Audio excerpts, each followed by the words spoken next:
사별 후 홀로 떠난 여행에서 55세 변호사를 만나 재혼하고 한 달 뒤 완전 날벼락을 맞았습니다. 남편이 세상을 떠난 지 7년이 지났습니다. 그 시간 동안 저는 오직 아이들만 바라보며 살았죠.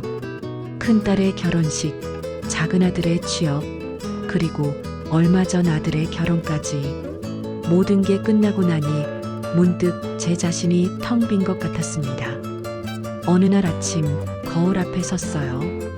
거울 속 여자는 머리카락에 흰머리가 섞여 있고 눈가엔 주름이 깊게 패여 있었죠. 언제 이렇게 늙었을까? 그런데 이상하게도 그 얼굴이 낯설었습니다.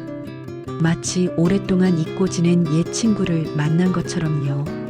그날 저녁 큰딸이 전화를 걸어왔습니다. 엄마, 요즘 뭐해요? 뭐 하긴, 집에서 텔레비전 보고 있지. 그것만 하면 안 되잖아요. 어디 여행이라도 다녀오세요. 딸의 말에 처음엔 고개를 저었죠. 혼자 여행이라니 생각해 본 적도 없었거든요. 그렇게 며칠을 고민하다가 문득 신문에서 김천 김밥 축제 광고를 봤습니다. 그래, 거기 한번 가보자. 결정은 순간이었죠. 짐을 꾸리면서도 떨렸습니다. 혼자 기차를 타본 게 얼마만인지 기억도 안 났거든요. 가방에 옷 몇 벌과 세면도구를 넣으면서 계속 생각했어요. 잘할 수 있을까? 김천행 기차표를 예매하고 작은 게스트하우스를 예약했습니다. 출발 전날 밤엔 잠이 안 왔죠. 설레는 건지 불안한 건지 알 수 없는 감정이었습니다.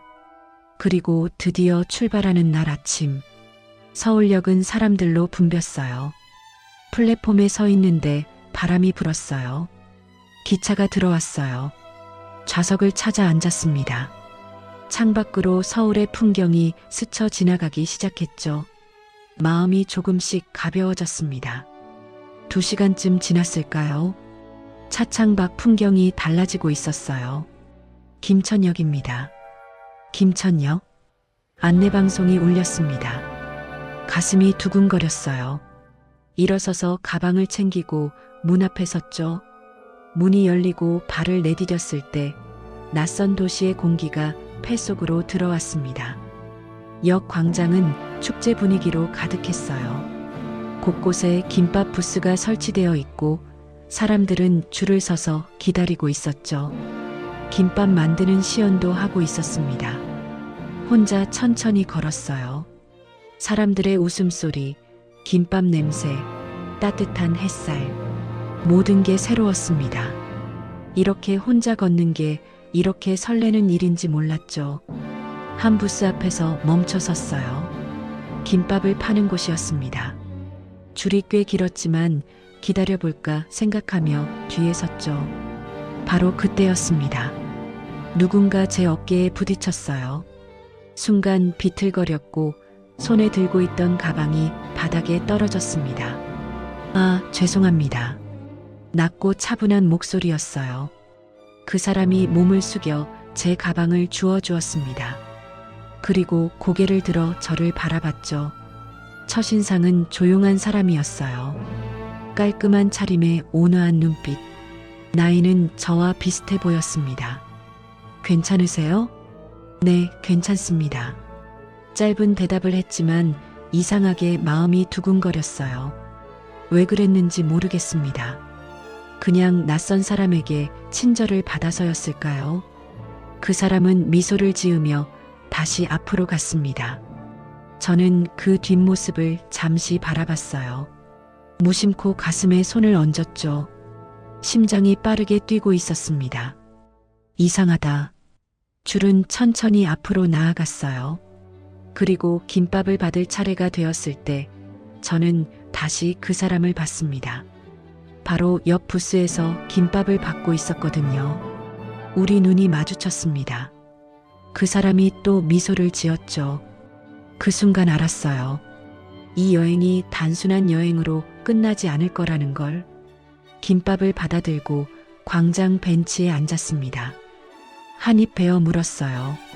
단무지의 아삭한 소리, 참기름 향, 그리고 따뜻한 밥의 온기.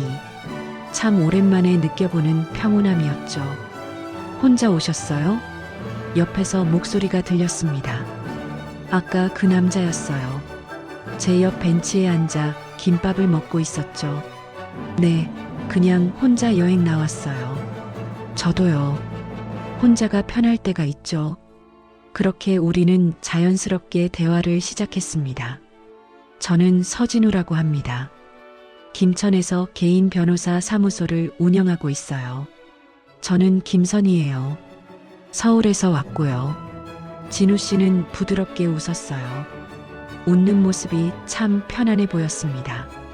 날카로운 구석 하나 없이 둥글둥글한 인상이었죠. 김밥 축제는 처음이세요? 네, 신문에서 보고 왔어요.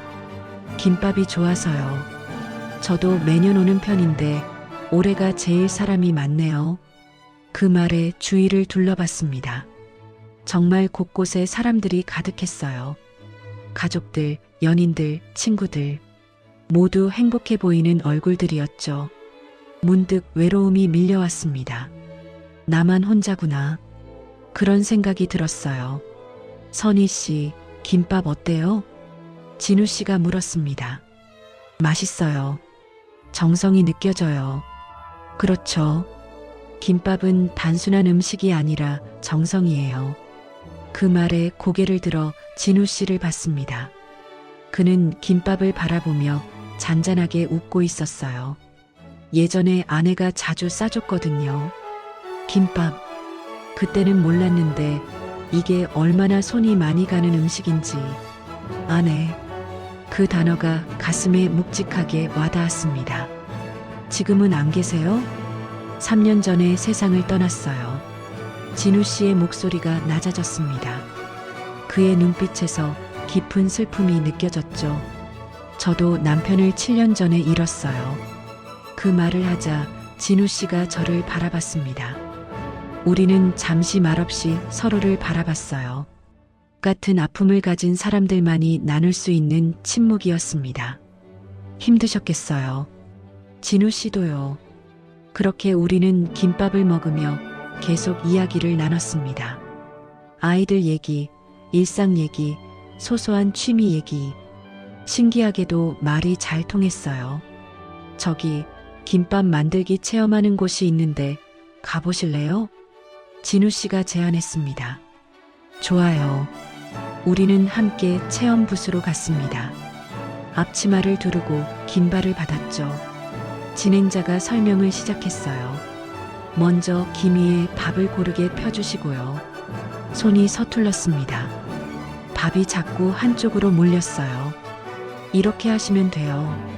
진우 씨가 옆에서 시범을 보여줬습니다.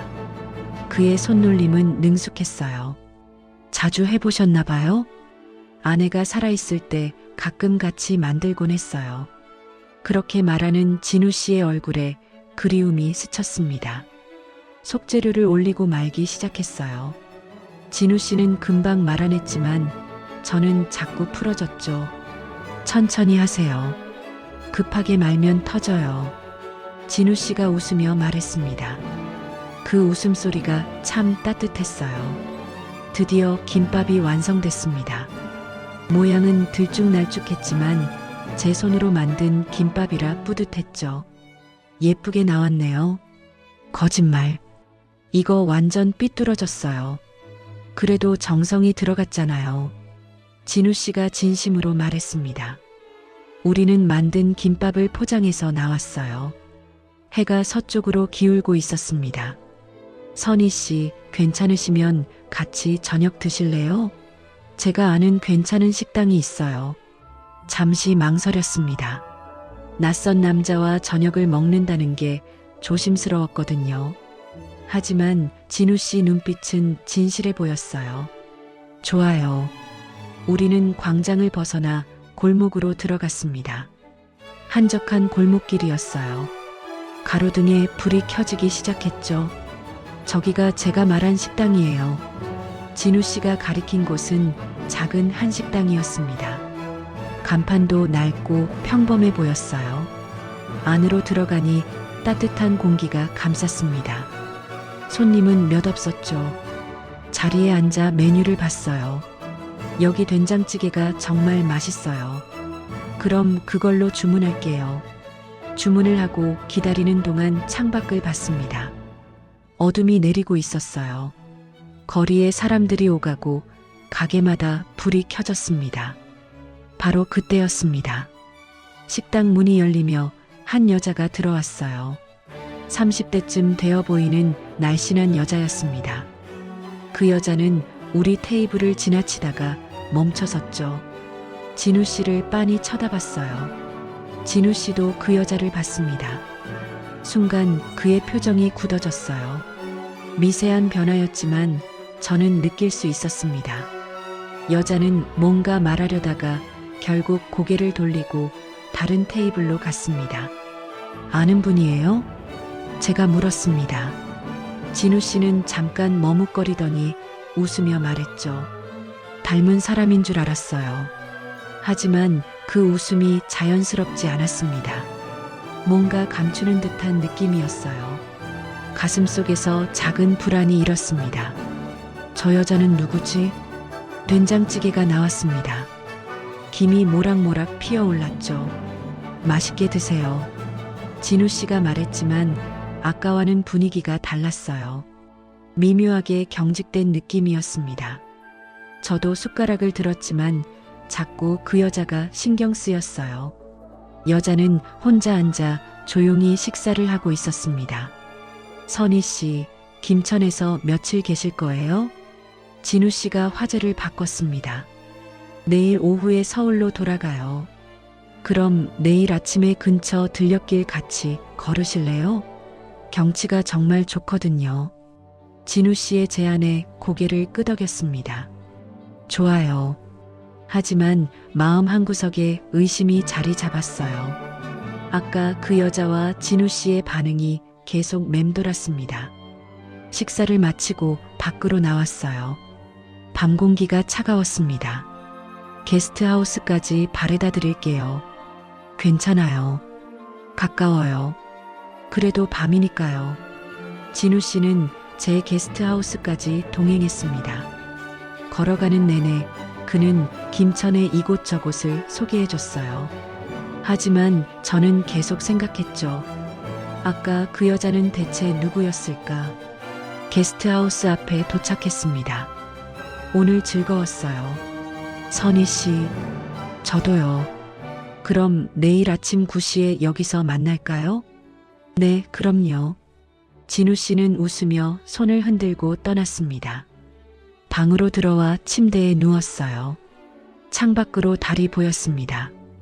오늘 하루가 꿈 같았습니다. 낯선 도시에서 낯선 남자를 만나 대화를 나누고 저녁까지 함께 먹었죠. 그런데 마음 한구석이 편치 않았어요. 진우 씨는 뭔가 숨기고 있는 걸까? 그날 밤 잠이 쉽게 오지 않았습니다. 아침 9시 게스트하우스 앞에서 진우 씨를 만났습니다. 잘 주무셨어요? 네, 잘 잤어요. 거짓말이었습니다.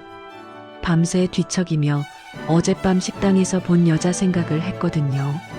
하지만 아침 햇살 속 진우 씨의 얼굴은 어제보다 더 밝아 보였어요. 오늘 날씨가 정말 좋네요. 들녘길 걷기 딱 좋아요. 우리는 게스트하우스에서 조금 걸어 들녘길 입구에 도착했습니다. 도시를 벗어나자 탁 트인 풍경이 펼쳐졌어요. 누런 들판, 멀리 보이는 산, 그리고 구불구불 이어지는 흙길. 여기 참 좋네요. 그렇죠? 저는 가끔 혼자 와서 걷곤 해요. 마음이 복잡할 때요. 우리는 나란히 걷기 시작했습니다. 바람이 불었어요. 늦가을 바람이었지만 따뜻했습니다. 들풀 향이 바람에 섞여 코끝을 스쳤죠. 그 향기가 참 좋았어요. 흙냄새와 풀냄새, 그리고 햇살의 냄새까지. 진우 씨가 말했습니다. 선희 씨, 아이들은 몇이에요? 둘이요. 딸 하나, 아들 하나. 둘 다 결혼했어요. 그럼 이제 홀가분하시겠네요. 홀가분하긴요. 그냥 허전하죠. 진우 씨가 고개를 끄덕였습니다. 저도 알아요, 그 기분. 아이들이 떠나고 나면 집이 너무 조용해지잖아요. 진우 씨도 자녀 있으세요? 잠시 침묵이 흘렀습니다. 진우 씨는 앞을 보며 천천히 말했어요. 없어요. 아내가 아이를 가질 수 없는 몸이었거든요. 그 말에 가슴이 아팠습니다. 죄송해요. 제가 괜한 질문을. 아니에요. 괜찮아요. 진우 씨는 웃었지만 그 웃음 뒤로 슬픔이 느껴졌어요. 우리는 계속 걸었습니다. 발밑으로 낙엽이 바스락거렸죠. 가끔 새소리가 들리고 멀리서 농기계 소리가 희미하게 들렸습니다. 이 나이에도 설레네요. 진우 씨가 갑자기 말했어요. 네. 누군가와 이렇게 걷는 게요. 오랜만이거든요. 그 말에 제 심장이 빨리 뛰기 시작했습니다. 얼굴이 뜨거워졌어요. 저도 모르게 웃음이 나왔죠. 저도 그래요. 진우 씨가 저를 바라봤습니다. 그의 눈빛이 따뜻했어요. 마치 오래된 친구를 보는 것 같은 편안한 눈빛이었습니다. 선희 씨는 참 좋은 분 같아요. 저도 진우 씨가 편해요.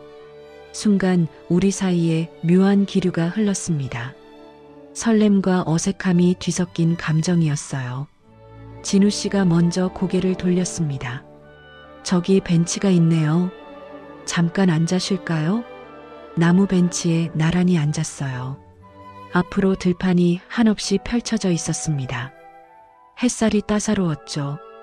진우 씨가 가방에서 물병을 꺼냈습니다. 물 드실래요? 고마워요. 물병을 받아 마셨어요.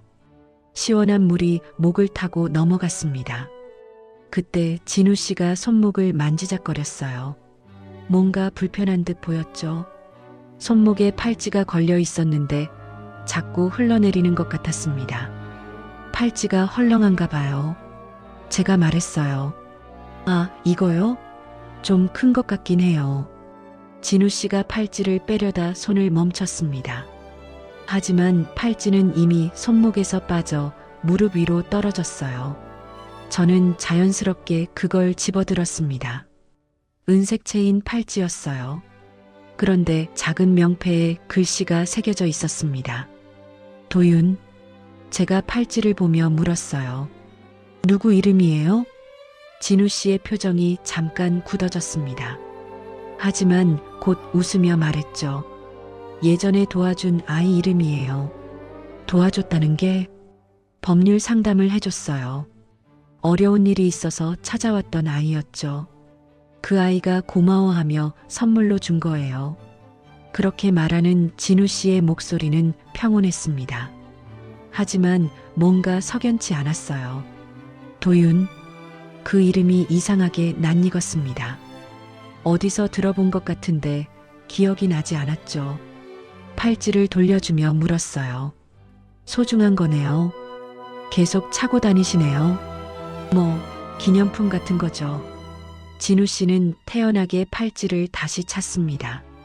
하지만 제 눈에는 그의 손이 미세하게 떨리는 게 보였어요. 뭔가 숨기고 있어. 직감이 그렇게 말했습니다.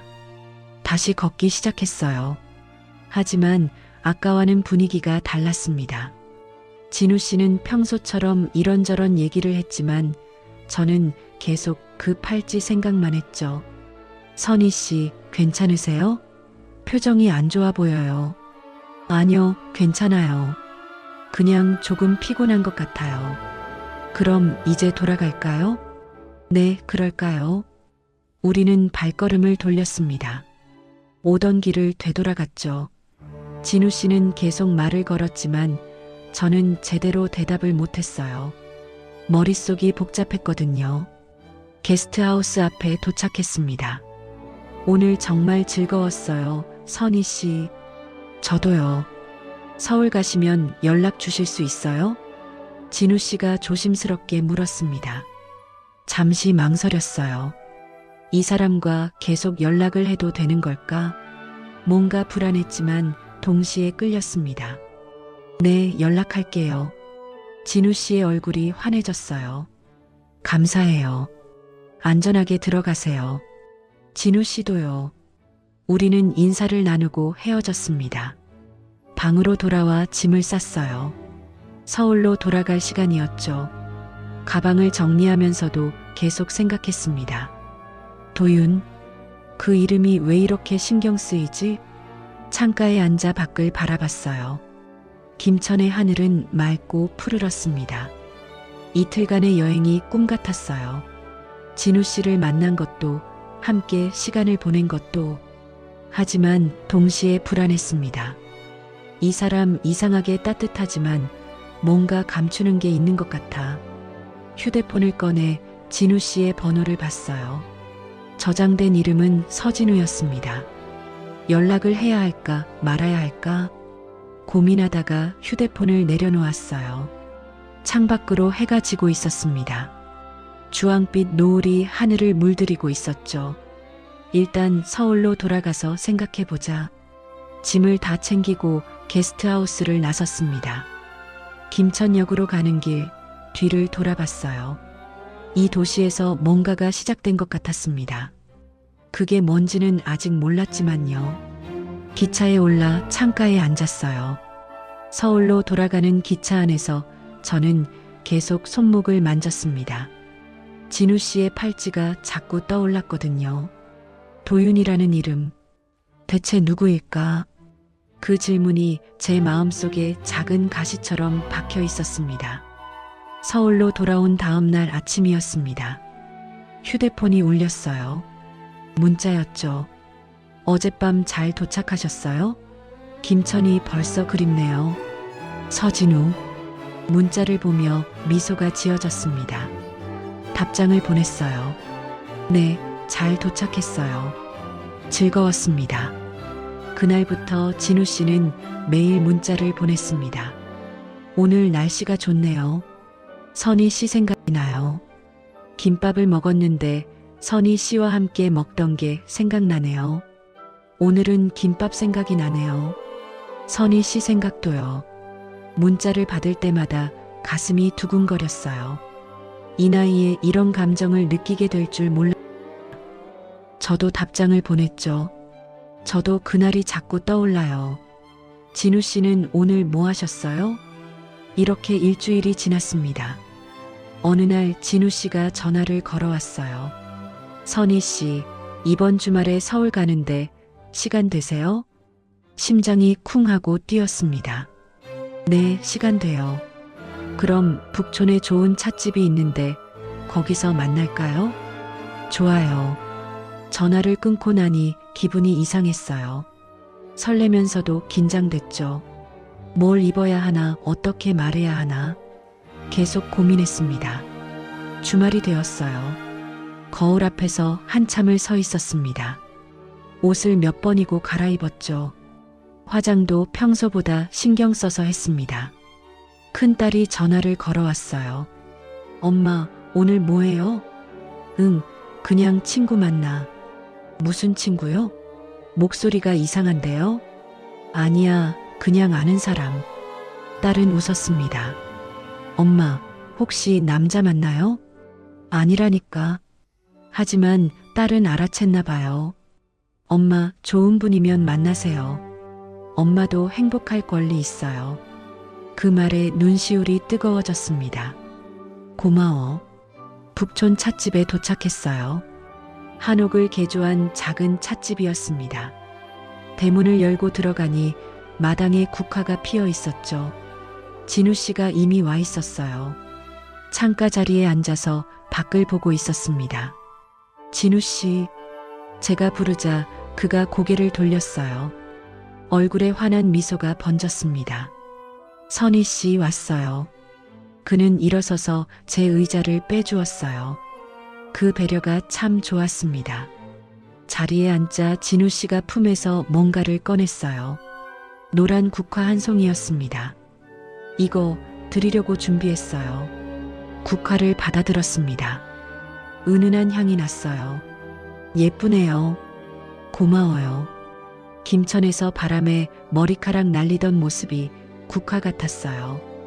그래서 보자마자 선희 씨 생각이 났죠. 얼굴이 뜨거워졌습니다.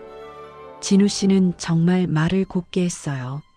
차 메뉴판을 보며 주문했습니다. 국화차와 대추차를 시켰죠. 여기 자주 오세요? 제가 물었어요. 진우 씨가 잠깐 머뭇거렸습니다. 가끔 와요. 조용해서 좋거든요. 그때 찻집 주인 할머니가 차를 가져왔어요. 할머니는 진우 씨를 보더니 반갑게 웃었습니다. 오랜만이네요. 네, 그렇네요. 차를 내려놓고 할머니가 가려다 멈춰 섰어요. 그리고 저에게 살짝 몸을 기울여 속삭였습니다. 그분 예전에도 같은 자리에 앉아서 다른 분께 국화를 드렸어요. 순간 심장이 철렁했습니다. 할머니는 그 말을 남기고 가버렸어요. 저는 국화를 쥔 채 굳어 있었습니다. 다른 분에게도 국화를? 진우 씨를 바라봤어요. 그는 제 표정을 읽었는지 미소를 지으며 말했습니다. 아, 할머니가 그 얘기를 하셨나 봐요. 무슨 얘기요? 아내요. 예전에 아내랑 여기 자주 왔었어요. 아내가 국화를 좋아해서 매번 사다 줬죠. 진우 씨의 눈빛이 슬펐습니다. 그런데 이상해요. 이 향을 맡으면 새로 시작하는 기분이 들어요. 슬픔보다 희망이 먼저 떠오르더라고요. 그 말이 왠지 진심 같았어요. 제 불안한 마음이 조금 가라앉았습니다. 죄송해요. 제가 괜한 오해를. 아니에요. 당연히 의심할 수 있죠. 저도 선희 씨 입장이었으면 그랬을 거예요. 진우 씨는 차를 한 모금 마셨습니다. 선희 씨, 저는 솔직하게 말하고 싶어요. 아내를 잃고 3년 동안 정말 힘들었어요. 매일 그리워하며 살았죠. 그의 목소리가 떨렸습니다. 그런데 선희 씨를 만나고 나서 처음으로 느꼈어요. 다시 살아갈 수 있겠다는 생각이요. 제 손을 조심스럽게 잡았어요. 따뜻한 손이었습니다. 선희 씨, 저와 진지한 관계를 생각해 주실 수 있을까요? 가슴이 두근거렸습니다. 너무 빨리 진행되는 것 같았지만 동시에 진우 씨의 진심이 느껴졌어요. 저도 진우 씨와 함께 있으면 편해요. 시간을 드릴게요. 천천히 생각해 보세요. 우리는 차를 마시며 계속 이야기를 나눴습니다. 일상적인 얘기부터 깊은 얘기까지. 시간 가는 줄 몰랐어요. 해가 지기 시작했습니다. 이제 집에 가봐야겠어요. 바래다 드릴게요. 괜찮아요. 아니에요. 같이 가요. 진우 씨는 제 집 근처 지하철역까지 따라왔습니다. 역 앞에서 인사를 나눴어요. 오늘 정말 좋았어요, 선희 씨. 저도요. 연락할게요. 네. 집으로 돌아오는 길, 손에 든 국화를 바라봤습니다. 은은한 향이 계속 났어요. 집에 들어와 국화를 꽃병에 꽂았습니다. 그리고 소파에 앉아 생각했죠. 진우 씨와 진지하게 만나도 될까? 그때 큰딸에게 전화를 걸었어요. 엄마 어땠어요? 응, 좋은 사람 같아. 그럼 됐네요. 엄마가 행복하다면요. 딸의 말에 눈물이 났습니다. 며칠 뒤 작은 아들도 전화를 걸어왔어요. 누나한테 들었어요. 엄마 남자 만난대요? 응. 좋은 분이에요? 응, 좋은 분 같아. 그럼 만나세요. 엄마도 이제 행복할 권리 있어요. 아이들의 허락을 받은 것 같아 마음이 놓였습니다. 그날 밤 진우 씨에게 문자를 보냈어요. 저 진우 씨와 진지하게 만나고 싶어요. 얼마 지나지 않아 답장이 왔습니다. 감사합니다, 선희 씨. 행복하게 해드릴게요. 그 문자를 보며 웃었어요. 새로운 시작이었습니다. 오랜 슬픔 끝에 찾아온 두 번째 봄. 하지만 제 마음 한구석엔 여전히 작은 불안이 남아 있었습니다. 도윤이라는 이름. 김천 식당에서 본 그 여자. 고개를 저었어요. 그냥 제 기우일 거라고 생각하려 애썼습니다. 창밖으로 달이 떠 있었어요. 이번엔 정말 행복할 수 있을까? 그렇게 믿고 싶었습니다. 진우 씨와의 관계는 빠르게 진전됐습니다. 만난 지 석 달 만에 우리는 결혼을 결정했어요. 아이들도 축복해줬고 주변 사람들도 좋아했습니다. 늦은 나이에 만나서 더 소중하게 여기게 될 거예요. 진우 씨가 말했죠. 간소하게 식을 올렸어요. 가족들만 모여서 조촐하게 예식장 대신 작은 레스토랑에서 식사를 하며 축하를 받았습니다. 진우 씨의 집으로 들어갔어요. 김천의 아담한 단독주택이었습니다. 마당에 감나무가 있고 조용한 동네였죠. 여기서 행복하게 살아요. 진우 씨가 제 손을 잡으며 말했습니다. 처음 한 달은 정말 행복했어요. 진우 씨는 따뜻하고 배려심 많은 남편이었습니다. 아침마다 커피를 내려주고 밤마다 제 이야기를 들어줬어요. 하지만 조금씩 이상한 점들이 보이기 시작했습니다. 진우 씨는 서재문을 항상 잠가뒀어요. 청소를 하겠다고 해도 거긴 내가 할게요.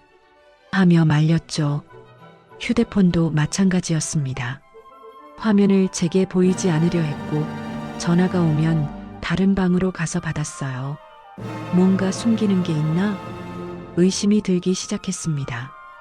결혼한 지 한 달쯤 되었을 때였어요. 진우 씨가 샤워를 하러 욕실로 들어갔습니다. 저는 거실에서 텔레비전을 보고 있었죠. 그때 소파에 놓인 진우 씨의 휴대폰 화면이 켜졌어요. 메시지 알림이 떴습니다. 아빠, 이번 주말에 갈게요. 도윤. 그 이름을 보는 순간 심장이 멈춘 것 같았습니다. 김천 들녘길에서 본 팔찌에 새겨진 이름. 손이 떨렸어요. 휴대폰을 집어들었습니다. 잠금이 안 돼 있었죠. 갤러리를 열었어요. 사진들이 쭉 나열돼 있었습니다. 대부분 풍경 사진이었지만 중간에 사람 사진이 보였어요. 한 청년이었습니다. 20살 초반쯤 되어 보이는 젊은 남자. 진우 씨와 다정하게 찍은 사진들이 여러 장 있었죠. 손이 더 떨렸습니다. 욕실에서 물소리가 들렸어요. 급하게 휴대폰을 제자리에 놓았습니다. 진우 씨가 나왔어요. 머리를 수건으로 닦으며 웃었습니다. 뭐 보고 있어요? 그냥 텔레비전이요. 거짓말이었습니다. 제 목소리가 떨리는 게 느껴졌어요. 진우 씨는 아무것도 눈치채지 못한 것 같았습니다. 배고프지 않아요? 뭐 먹을까요? 아니요, 괜찮아요. 그날 밤 잠이 오지 않았어요. 옆에서 진우 씨는 편안하게 자고 있었지만 저는 눈을 뜰 수밖에 없었습니다. 도윤은 누구지? 왜 아빠라고 부르는 거야? 머릿속이 복잡했습니다. 며칠 뒤였어요. 진우 씨가 사무실에 간 사이 집 청소를 했습니다. 거실을 닦고 부엌을 정리하고 방들을 돌며 청소했죠. 그러다 서재 앞에 섰어요. 문을 돌려봤습니다. 잠겨 있었죠. 역시 돌아서려는데 문이 덜컥 열렸습니다. 잠금이 제대로 안 걸렸나 봐요. 잠시 망설였습니다. 들어가도 되는 걸까? 하지만 호기심을 이길 수 없었어요. 조심스럽게 문을 열고 안으로 들어갔습니다. 서재는 생각보다 작았어요. 책장과 책상, 그리고 서류함이 있었습니다. 책상 위에 액자가 놓여 있었어요. 뒤집어진 채로요.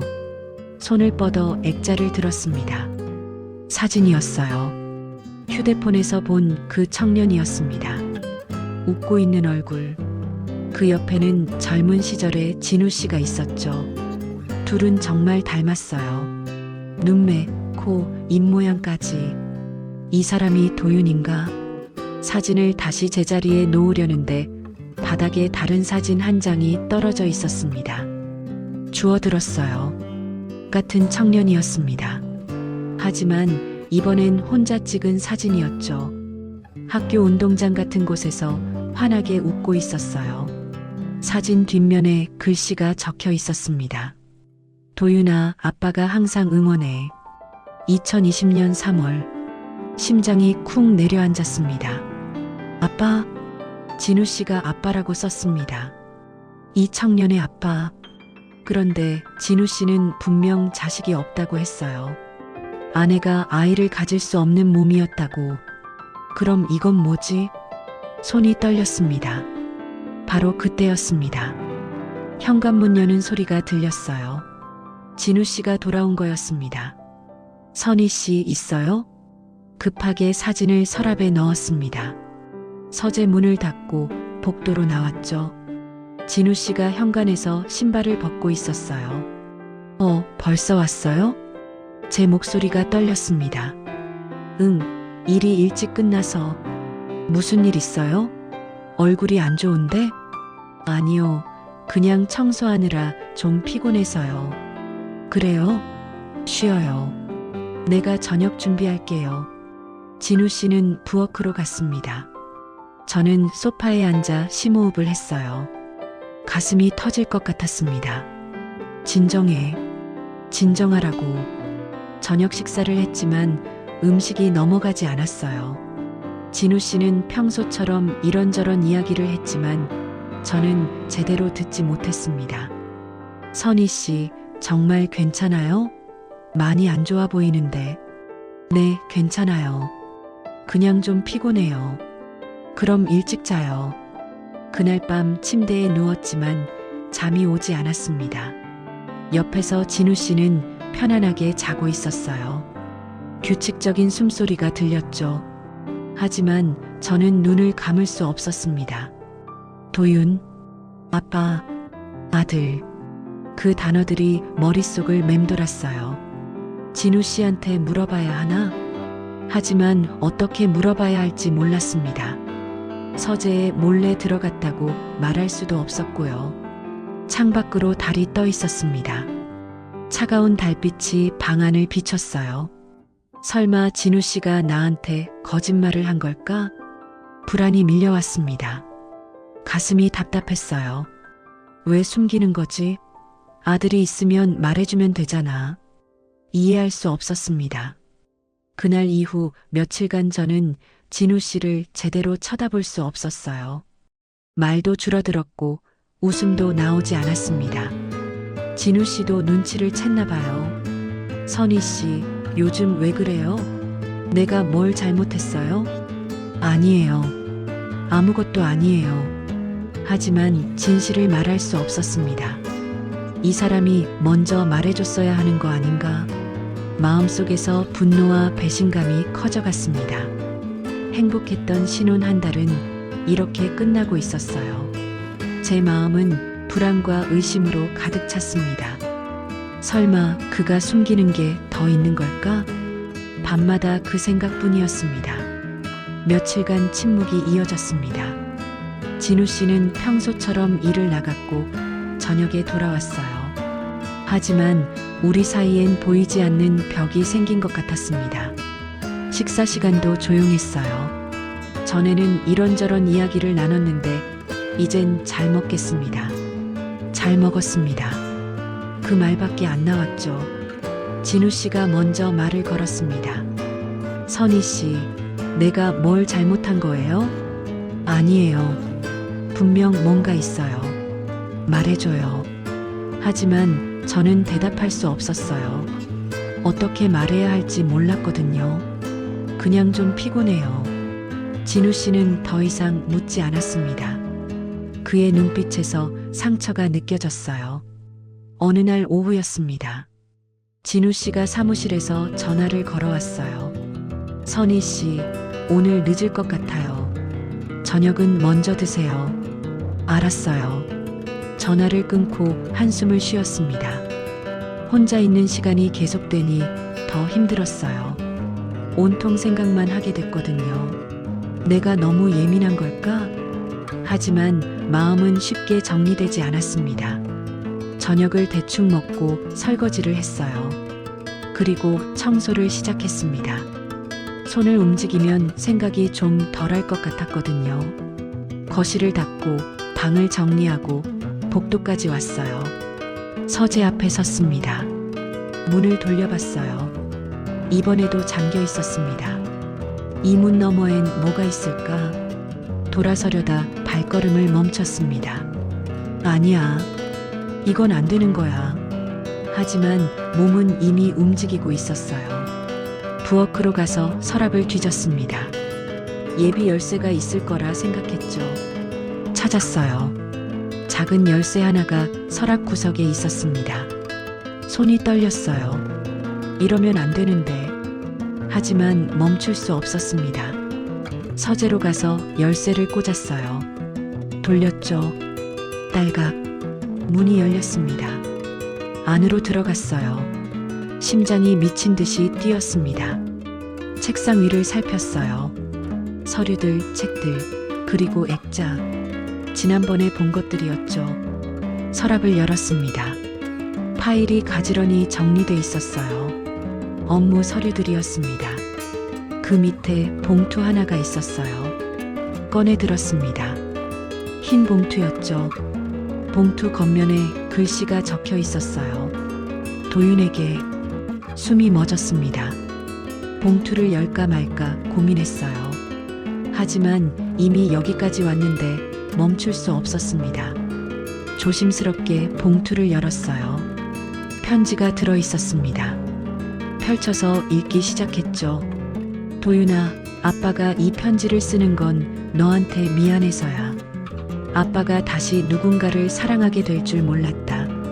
내 엄마가 떠난 뒤 3년 동안 아빠는 그냥 살아만 있었어. 매일이 똑같았고 웃는 것도 잊어버렸지.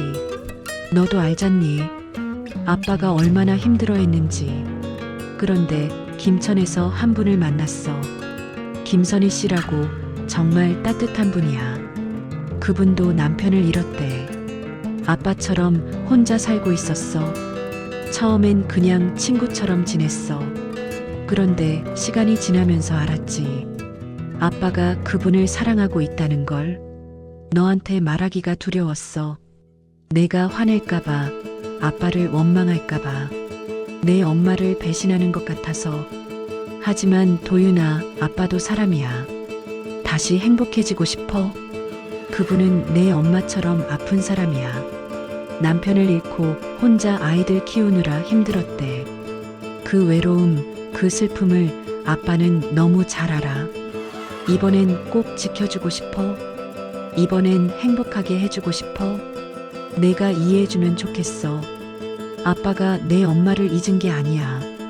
그냥 다시 살아가고 싶은 거야. 미안해, 도윤아. 그리고 고마워. 항상 아빠 곁에 있어줘서. 사랑한다. 아빠가. 편지를 읽는 내내 눈물이 났습니다. 손이 떨려서 편지를 제대로 잡을 수가 없었어요. 아픈 사람. 꼭 지켜주고 싶다. 그 문장이 계속 맴돌았습니다. 진우 씨는 저를 그렇게 생각하고 있었어요. 아픈 사람. 지켜줘야 할 사람. 가슴이 뜨거워졌습니다. 그의 숨김이 거짓 때문이 아니었어요. 두려움 때문이었죠. 아들에게 미안해서, 돌아가신 아내에게 미안해서, 그래서 말하지 못했던 거였습니다. 소파에 주저앉았어요. 편지를 가슴에 안고 울었습니다. 내가 왜 이렇게 의심했을까? 후회가 밀려왔어요. 진우 씨는 나쁜 사람이 아니었습니다. 그냥 상처받은 사람이었죠. 저처럼요. 한참을 울었어요.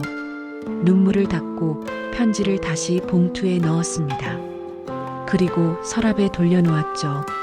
서재 문을 닫고 나왔어요. 열쇠를 제자리에 돌려놨습니다.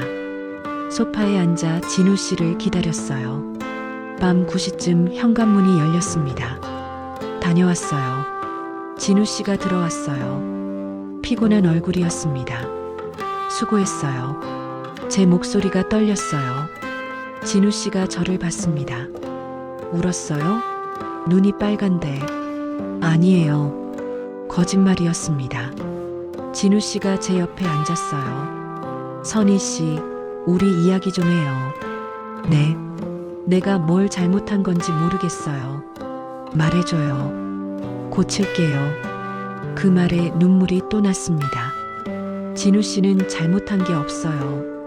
그럼 왜 이래요? 며칠째 나를 안 쳐다보잖아요. 손을 뻗어 진우 씨의 손을 잡았어요. 미안해요. 내가 예민했어요. 무슨 일이에요? 말해야 할까, 말지 말아야 할까? 고민하다가 입을 열었습니다. 진우 씨 숨기는 거 있죠? 진우 씨의 표정이 굳어졌어요.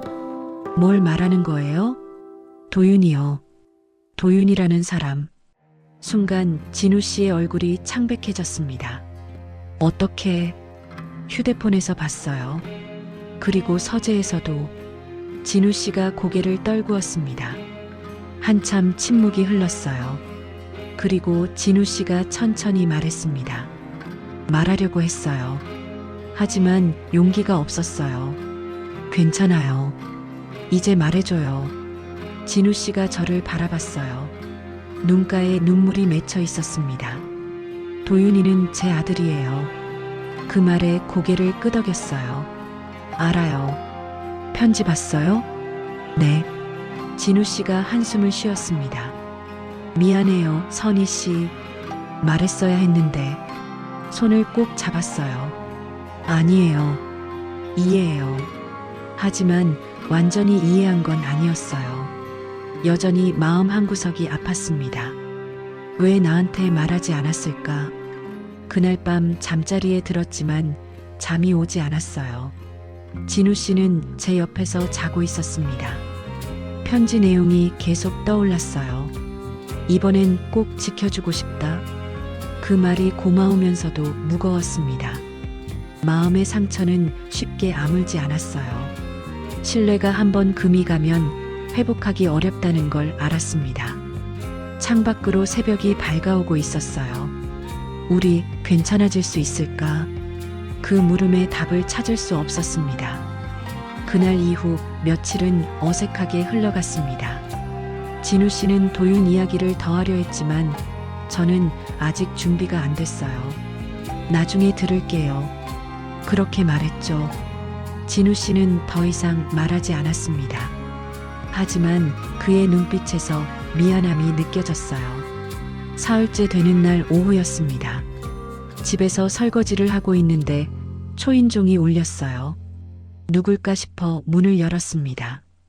낯선 청년이 서 있었어요. 순간 숨이 멎었습니다. 사진 속에서 봤던 바로 그 얼굴이었거든요. 도윤이었습니다. 혹시 김선희 씨 되시죠? 청년이 조심스럽게 물었어요. 네, 그런데요. 저는 서도윤이에요. 아버지 아들입니다. 목소리가 떨리고 있었어요. 청년도 긴장한 것 같았습니다. 아버지가 병원에 계세요. 순간 머릿속이 하얘졌습니다. 뭐라고요? 심장질환으로 쓰러지셨어요. 지금 응급실에. 가방도 챙기지 못하고 뛰쳐나갔습니다. 도윤이가 차를 몰고 병원으로 갔어요. 차 안은 침묵으로 가득했습니다. 저는 계속 손을 떨고 있었죠. 제발 괜찮아야 해. 병원에 도착했습니다. 응급실로 뛰어갔어요. 간호사에게 물었죠. 서진우 씨, 어디 계세요? 3번 침대에 계십니다. 커튼을 젖히고 들어갔습니다. 진우 씨가 침대에 누워 있었어요. 얼굴이 창백했습니다. 여러 기계가 연결돼 있었죠. 진우 씨, 제 목소리에 진우 씨가 천천히 눈을 떴어요. 선희 씨, 목소리가 약했습니다. 손을 잡았어요. 차가웠습니다. 괜찮아요? 어디 아파요? 괜찮아요. 그냥 좀 놀랐어요. 의사가 들어왔습니다. 보호자시죠? 잠깐 말씀 좀 나눠요. 복도로 나갔어요. 도윤이도 함께 있었습니다. 의사가 말했습니다. 심장질환이 있으셨나 봐요. 갑작스럽게 발작이 온 거예요. 다행히 빨리 오셔서 큰 문제는 없습니다. 하지만 앞으로 관리가 필요해요. 심장질환이요? 처음 듣는 얘기였어요. 네, 차트를 보니 몇 년 전부터 약을 드시고 계시던데요. 진우 씨가 아프다는 걸 몰랐습니다. 한 번도 말하지 않았어요. 입원은 얼마나 해야 하나요? 일주일 정도 지켜봐야 할 것 같습니다. 의사가 가고 복도에 도윤이와 둘만 남았어요. 어색한 침묵이 흘렀습니다. 도윤이가 먼저 말을 꺼냈어요. 죄송해요. 네, 제 때문에 아버지가 힘드셨을 거예요. 도윤이의 눈이 빨개져 있었어요. 무슨 말이에요? 아버지가 선희 씨를 만난다고 하셨을 때 저는 반대했어요. 엄마를 배신하는 것 같아서요. 도윤이의 목소리가 떨렸습니다. 엄마가 돌아가시고 3년 동안 아버지는 정말 힘들어 하셨어요. 밥도 제대로 안 드시고 맨날 멍하니 있기만 하셨죠. 그랬군요. 그래서 제가 말했어요. 아버지가 다른 여자 만나면 저는 집 나가겠다고. 그랬더니 아버지가 만나지 않겠다고 하셨어요. 가슴이 아팠습니다. 하지만 아버지는 계속 선희 씨를 만나셨어요. 제 몰래요. 그게 얼마나 힘드셨을지. 도윤이가 눈물을 닦았어요. 제가 철없었어요. 아버지도 행복할 권리가 있는데. 손을 뻗어 도윤이의 어깨를 두드렸습니다. 괜찮아요. 이해해요. 정말요? 네. 엄마를 잃은 아들의 마음 저도 알아요. 도윤이가 고개를 숙였어요. 감사합니다. 다시 병실로 들어갔습니다. 진우 씨는 여전히 누워 있었어요. 눈을 감고 있었지만 잠든 건 아닌 것 같았습니다. 진우 씨, 조용히 불렀어요. 눈을 떴습니다. 선희 씨, 왜 말 안 했어요? 아프다는 거 걱정시키기 싫었어요. 바보 같은 사람. 눈물이 났습니다. 선희 씨, 울지 마요. 어떻게 안 울어요? 진우 씨가 제 손을 잡았어요. 미안해요. 도윤이 때문에. 괜찮아요. 아니에요. 말했어야 했어요. 그 아이가 또 상처받을까봐 말할 수가 없었어요. 진우 씨의 목소리가 떨렸습니다. 그 아이 어머니가 세상을 떠난 뒤 도윤이가 말했어요. 아빠가 다른 여자를 만나면 떠나겠다고. 그래서 두려웠어요. 또 잃을까봐. 그 말에 눈물이 멈추지 않았습니다. 선희 씨를 만나고 싶었지만 도윤이가 떠날까봐 무서웠어요. 결국 둘 다 잃을까봐. 진우 씨도 울고 있었어요. 그래서 숨겼어요. 비겁하게. 미안해요. 손을 꼭 잡았습니다. 이제 됐어요. 다 이해해요. 정말요? 네. 진우 씨는 단지 두려웠던 거잖아요. 또 한 번의 상실이. 진우 씨가 제 손에 얼굴을 묻었어요. 어깨가 떨렸습니다. 한참을 그렇게 있었어요. 복도 쪽에서 인기척이 들렸습니다. 도윤이가 문틈으로 들여다보고 있었어요. 들어와요. 제가 말했습니다. 도윤이가 조심스럽게 들어왔어요. 손에 뭔가를 들고 있었습니다. 이거 가져왔어요. 김밥 도시락이었어요. 아버지가 김천 김밥 축제에서 선희 씨를 만났다고 하셨어요. 그래서 싸왔어요. 도윤이가 도시락을 펼쳤습니다. 세 줄이에요. 세 줄? 네. 우리 셋이 같이 먹으려고요. 그 말에 눈물이 또 났습니다. 진우 씨도 웃으며 울고 있었어요. 도윤이가 김밥을 하나 집어 진우 씨에게 건넸습니다. 아버지, 드세요. 고맙다, 도윤아. 저에게도 건넸어요. 선희 씨도요. 고마워요. 셋이 함께 김밥을 먹었습니다. 병실은 소독약 냄새로 가득했지만 김밥 냄새가 그걸 덮었어요. 따뜻한 냄새였습니다. 도윤이가 말했어요. 선희 씨, 제가 철없었어요. 이제는 괜찮아요. 아버지가 행복하시면 저도 좋아요. 고마워. 아버지 잘 부탁드려요. 물론이죠. 진우 씨가 우리 둘을 번갈아 보며 웃었어요. 고맙다 정말. 병원 복도에 퍼진 김밥 냄새는 눈물보다 따뜻했습니다. 그 냄새 속에서 우리는 비로소 가족이 되고 있었어요. 창밖으로 해가 지고 있었습니다. 주황빛 노을이 병실을 물들였죠. 따뜻한 빛이었습니다. 새로운 시작의 빛처럼 1년이 흘렀습니다. 그동안 참 많은 일이 있었어요. 진우 씨는 퇴원 후 꾸준히 약을 먹고 관리했습니다. 건강이 많이 좋아졌죠. 도윤이는 회사에 취직했어요. 어엿한 사회인이 됐습니다. 주말마다 집에 들러 저녁을 함께 먹었죠. 처음엔 어색했어요. 도윤이를 뭐라고 부를지도 몰랐습니다. 도윤 씨라고 했더니 도윤이가 웃으며 말했어요. 그냥 도윤이라고 부르세요. 그래도 되겠어? 네. 편하게 해주세요. 그렇게 우리는 천천히 가족이 되어 갔습니다. 어느 날 저녁 식사 자리였어요. 진우 씨가 말했습니다. 다음 주말에 김천 가는 거 어때요? 김천이요? 네. 우리가 처음 만난 곳이잖아요. 1년 됐으니까 기념으로. 가슴이 뛰었어요. 좋아요. 도윤이도 고개를 끄덕였습니다. 저도 가고 싶어요. 아버지가 맨날 김천 김밥 얘기만 하셔서 궁금했어요. 우리는 웃었습니다. 주말이 되었어요. 이른 아침 셋이 함께 차를 타고 김천으로 향했습니다. 도윤이가 운전대를 잡았죠. 선희 씨, 김천이 어때요? 정말 좋아. 나한텐 특별한 곳이야. 아버지도 그렇게 말씀하셨어요. 인생이 바뀐 곳이라고. 진우 씨가 뒷좌석에서 웃었어요. 맞아. 정말 그래. 차창 밖으로 풍경이 스쳐 지나갔습니다. 1년 전 혼자 기차를 타고 왔던 그때가 떠올랐어요. 그때는 외로웠습니다. 혼자였죠. 하지만 지금은 달랐어요. 옆에 사랑하는 사람이 있고 앞자리엔 아들이 있었습니다. 김천에 도착했습니다. 역 광장은 1년 전과 똑같았어요. 사람들이 오가고 가게들이 북적였습니다. 여기서 만났어요? 도윤이가 물었어요.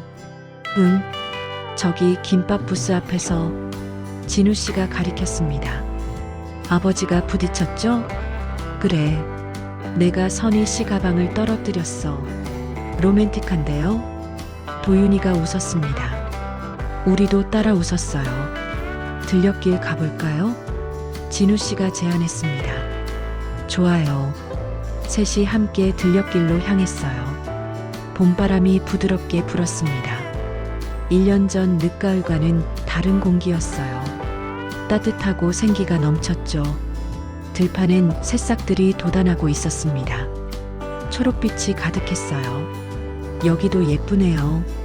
도윤이가 말했습니다. 그치? 아버지랑 여기서 걸었어.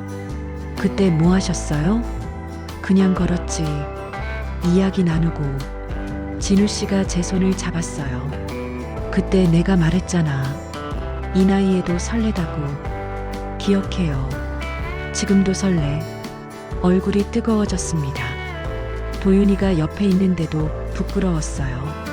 도윤이가 웃으며 말했어요. 아, 저 빼고 둘이 사귀시는 거예요? 야, 이 녀석. 진우 씨가 웃으며 도윤이 머리를 쓰다듬었습니다. 벤치에 앉아 쉬었어요.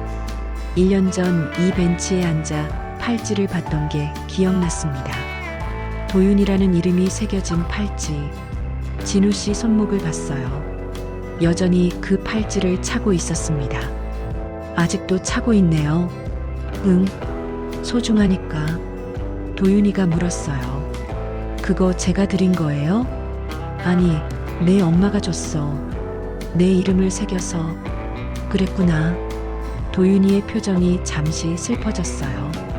하지만 곧 웃었습니다. 엄마도 좋아하셨을 거예요. 선희 씨를. 정말? 네. 엄마는 아버지가 행복하길 바라셨거든요. 그 말에 눈시울이 뜨거워졌습니다. 고마워, 도윤아. 다시 걷기 시작했어요. 한참을 걷다 도윤이가 말했습니다. 배고픈데 김밥 먹을까요? 좋지. 어디서 먹을까? 이번엔 김밥 직접 말지 말아요. 왜? 사 먹어요, 선희 씨. 그게 더 맛있어요. 우리는 웃었습니다. 근처 포장마차를 찾았어요. 할머니가 운영하는 작은 가게였습니다. 김밥 3줄 주세요. 네, 금방 싸드릴게요. 할머니가 능숙하게 김밥을 말았어요. 하얀 밥 위에 속재료를 올리고 김으로 둘둘 말았습니다. 그 모습을 보니 마음이 따뜻해졌어요. 김밥을 받아들고 강변으로 갔습니다. 벤치에 나란히 앉았어요. 셋이 한 줄로. 진우 씨가 제 손을 꼭 잡으며 말했습니다. 늦게 핀 사랑은 오래 간대요. 누가 그래요? 사람들이. 그리고 난 믿어. 저도 그의 손을 꼭 잡았어요. 그럼 우리 사랑은 김밥처럼 오래 가겠네요. 김밥처럼? 응. 말아도 말아도 끊어지지 않게. 진우 씨가 웃었습니다. 그거 좋은데? 도윤이도 웃었어요. 완전 아재 개그네요.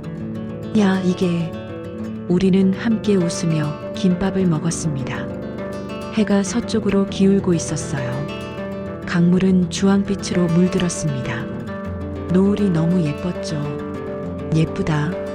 제가 중얼거렸어요. 응, 정말 예뻐.